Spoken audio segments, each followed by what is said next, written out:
माझं नाव मेघना आहे. माझं वय साधारण 24 वर्ष असून माझ्या लग्नाला एकूण 8 वर्षे झाली. लग्नाच्या दुसऱ्याच वर्षी आम्हाला मुलगी झाली. तिच्या शिक्षणामुळे आम्ही मुंबईला आलो.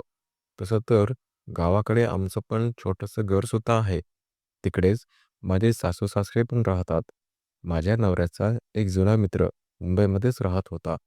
त्याच्या ओळखीनेच आम्ही तिथे आलो होतो. तो माझ्या नवऱ्याला म्हणाला, की "तू इकडे ये, मी तुला एखादं चांगलं काम लावून देतो" म्हणून. आता ओळखीचा असल्यामुळेच त्याच्या भरोश्यावर आम्ही मुंबईला गेलो होतो. पण पुढे असं काहीतरी होईल याचा अंदाजच नव्हता. तेव्हा जर मला भविष्य कळालं असतं ना, तर मीच मुंबईला जाऊ दिलं नसतं अथवा मीच गेले नसते. पण भविष्य कोणाला कळलं आहे? बरं, ते तर कोणालाच नाही कळलं. शेवटी जे व्हायचं ते होतच राहतं. नवऱ्याचा मित्र हा फारच श्रीमंत होता. गाडी, बंगला, घरी नोकर-चाकर सगळं काही चांगलं होतं. म्हणूनच आम्हाला सुद्धा आशा होती, की काहीतरी काम लावून देईलच म्हणून तो. आणि झालं सुद्धा तसंच. त्यांनी माझ्या नवऱ्याला एका मेडिकलमध्ये काम लावून दिलं, जे त्याचं स्वतःचंच होतं. आणि त्याच्या मेडिकलमध्ये त्यांच्या मित्राची बायको मॅनेजर म्हणून काम करत होती. सगळं मेडिकल तिच्याच ताब्यात असायचं. पण मी तिला बघितलं होतं. दिसायला फारच सुंदर होती बाबा.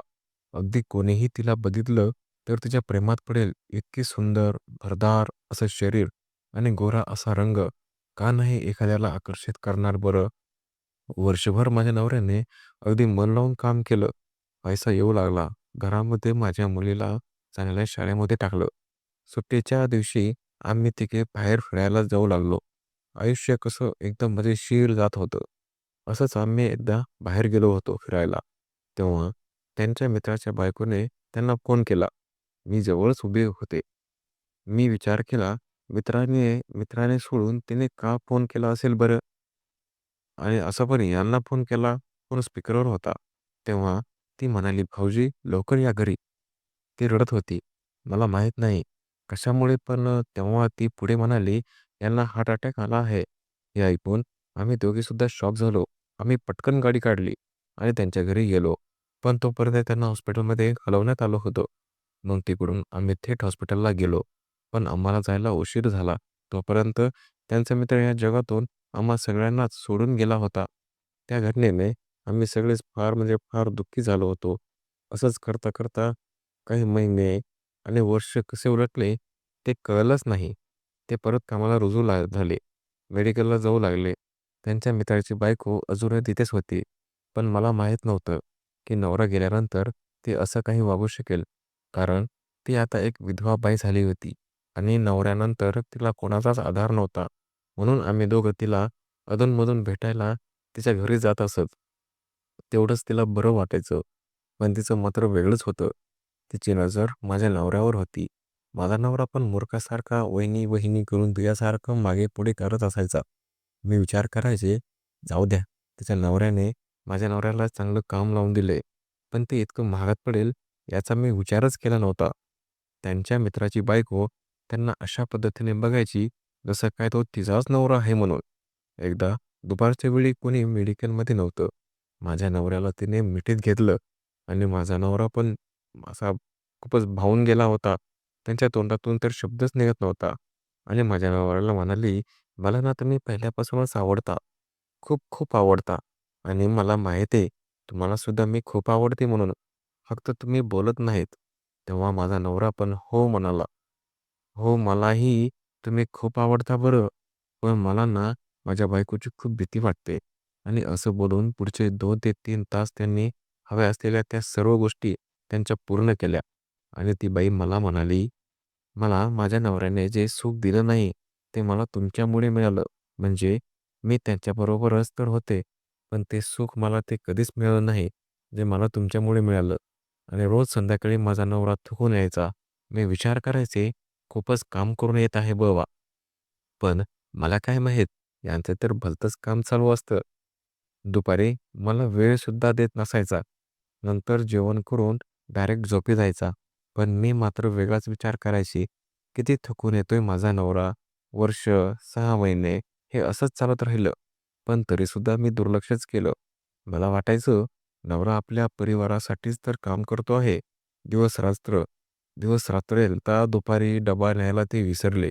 म्हणून मी स्वतः त्यांच्या आवडीचं जेवण बनवून मेडिकलमध्ये गेले. म्हटलं, त्यांना सरप्राईज देता येईल. पण तिथे गेल्यावर मला हे असं सरप्राईज मिळेल याचा मी विचारही केला नव्हता. माझ्या मुलीला जेवण खाऊ घातलं आणि तिला झोपी लावून डबा द्यायला गेले. पण बघते तर काय, मेडिकलच बंद होतं. मी यांना शेवटी फोन करणारच होते. पण मी शटरकडे बघितलं आणि हळूच डोकावून आतमध्ये बघितलं, तर मला तर समजतच नव्हतं काय बोलावं म्हणून. माझ्या त्या पायाखालची जमीनच सरकली होती. मी त्या दोघांना रंगेहात पकडलं होतं. त्यांचं छानपैकी चालू होतं. आपलंच मस्तपैकी. मी खूप खूप जास्त रागात होते. मी बाहेरूनच ओरडले, "हा काय प्रकार आहे?" हा सगळा प्रकार त्या दोघांना कळतच नव्हतं आता काय करावं. आता काय करावं म्हणून पटकन दोघांनी कपडे घातले आणि स्वतःला सावरत व्यवस्थित करत शटर उघडलं. माझा नवरा मला बघून म्हणाला, "तू तू इथे काय करत आहेस?" मी खूपच जास्त रागात होते. मी म्हटलं, "तुम्हाला सरप्राईज देणार होते, ते म्हणून डबा घेऊन आले होते. पण इथे तर तुम्हीच मला खूप मोठं सरप्राईज दिलं आहे." नवऱ्याच्या लक्षात आलं, की बायकोने आपल्याला असं बघितलंय म्हणून म्हणून ती चिडली आहे. नवरा म्हणाला, "शांत हो. आपण निवांत बोलू." माझा नवरा मला म्हणाला, "यात माझी काही चूक नाही. मी वहिनीची सुंदरता पाहून वेडा झालो होतो आणि तिचा स्पर्श होताच मी भान हरपून जायचो आणि त्यामुळेच माझ्याकडून ही चूक घडली." पण मला माझ्या नवऱ्याचं काहीच ऐकायचं नव्हतं. मी त्यांना सांगितलं, "मला तुमच्यासोबत एक क्षणसुद्धा राहायचं नाहीये. मला आत्ताच्या आत्ता वेगळं व्हायचंय तुमच्यापासून." नवरा मला म्हणाला, "मी परत असं कधीच वागणार नाही. प्लीज मला एक चान्स दे." तेवढ्यात लगेच त्यांच्या मित्राची बायको जी विधवा आहे, ती मला म्हणाली, "मला माफ करा. माझा नवरा गेल्यापासून मला त्या गोष्टीचं सुखच मिळालं नव्हतं. म्हणून मी हे सगळं करून बसले. माझ्यामुळे तुमच्या नवऱ्याला नका तुम्ही सोडू. मीच तुमच्यापासून लांब जाते." मग मी माझ्या नवऱ्याला एक चान्स द्यायचं ठरवलं आणि त्यामुळेच मी त्यांना आता माफ केलं होतं आणि मी माझ्या नवऱ्याला घेऊन परत माझ्या गावी आले आणि मुलीच्या शिक्षणासाठी त्याच्याजवळ सासूबाईंना पाठवलं. तिच्याकडे लक्ष देण्यासाठी आणि आम्ही गावीच राहिलो. मी माझ्या नवऱ्याला माफ करायला हवं होतं की नाही, हे आता तुम्हीच मला कमेंट करून नक्की सांगा. आणि आजची ही कथा इथेच संपवत अशी कशी वाटली तुम्हाला कथा हे मला नक्की सांगा. आणि या व्हिडिओला खूपच उशीर झाल्याबद्दल मी तुमचा क्षमा मागतो. गेल्या बऱ्याच दिवसापासून माझी जरा तब्येत बरोबर नव्हती. त्यामुळे जरा व्हिडिओला उशीर झाला आहे. ओके. तर हा व्हिडिओ तुम्हाला कसा वाटला मला कमेंट करून नक्की सांगा आणि आपल्या चॅनलला सबस्क्राईब करायला तुम्ही अजिबात विसरू नका. चला बरं अगोदर आपल्या चॅनलला सबस्क्राईब करा.